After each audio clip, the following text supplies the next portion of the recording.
ईरानी हुकूमत ने Ali Larijani की हलाकत की बाकायदा तस्दीक कर दी है। आखिर क्या वजह है कि इसराइल आयतुल्लाह अली खामनाई की मौत पर इतना खुश नहीं हुआ जितना कि अली लारीजानी की मौत पर? इसकी बुनियादी वजह यह है कि अली लारीजानी न सिर्फ मुल्क के अंदर बल्कि बैरूनी दुनिया में भी इसराइल को एक टफ टाइम देते थे। वजह यह थी कि सफारती महाज पर वो इतने ज्यादा मजबूत थे और टेबल टॉक के इतने माहिर थे कि इसराइल को हमेशा उनके सामने सुर्खी का सामना करना पड़ा। ये अली लारीजानी ही थे जिनकी वजह से ईरान और अमेरिका के दरमियान डील हुई थी। ये अली लारीजानी ही है जिनकी वजह से बैरूनी दुनिया अब तक ईरान पर अमेरिका के हमले को जायज करार नहीं दे रही। ये अली लारीजानी ही है जिनकी सफारती कोशिशों की वजह से पूरी दुनिया इस बात की कायल हो चुकी है कि ईरान किसी के लिए खतरा नहीं था। इसराइल इनको शतरंज का खिलाड़ी कहता था।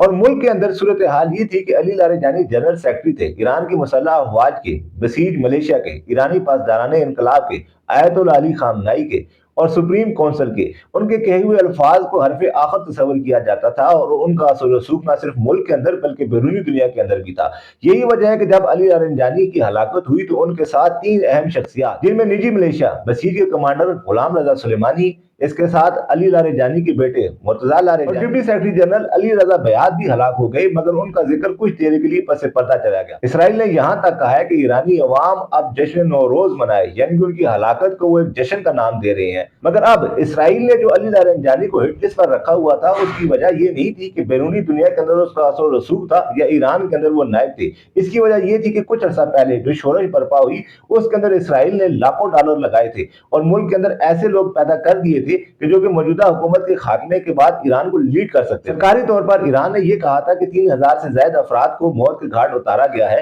लेकिन जो इंडिपेंडेंट जराये से मालूमात हासिल हुई है, अली लारीजानी ने खुद इस पूरे ऑपरेशन की निगरानी की थी और 27,000 से ज्यादा अफराद को जो किसी भी वक्त मुल्क को लीड कर सकते थे या इनकी हुकूमत के खात्मे के बाद मुल्क को चला सकते थे, चुन चुन कर कत्ल किया। दूसरी अहम वजह यह थी कि गल्फ कंट्रीज के ऊपर हमले करने के पीछे अली लारीजानी थे। ईरान के अंदर अभी भी बहुत सी अहम शख्सियात और हुकूमती अहदेदारान ये कहते हैं कि गल्फ कंट्रीज पर हमले नहीं करने चाहिए, मगर अली लारीजानी का कहना यह है कि इस्लामी ममालिक पर जितने हमले हो सकते हैं करो, ताकि पूरी दुनिया के अंदर इस्तराब पैदा हो, बेचैनी पैदा हो और इसका ईरान फायदा उठाए। यही वजह है कि इस वक्त अली लारीजानी हिट लिस्ट पर थे। अब पीछे जो एक शख्सियत रह गई है वो मुज्तबा अली खामनाई रह गए हैं। मुज्तबा अली खामनाई का आला फौजी क़यादत के साथ राब्ता तो है, मगर अवाम के साथ या नीचे इंतजामी मामलात में किसी किस्म का दखल अंदाजी वो नहीं करते। यही वजह है कि अगर आखिरी शख्सियत मुज्तबा अली खामनाई को भी इसराइल हलाक करने में कामयाब हो जाता है तो फिर ईरान के अंदर कोई वादे शख्सियत बाकी नहीं रहेगी। यहाँ पर जो सोचने की बात यह है कि अमेरिका जो इसराइल से कई गुना ताकतवर मुल्क है, जब उसने अफगानिस्तान पर हमला किया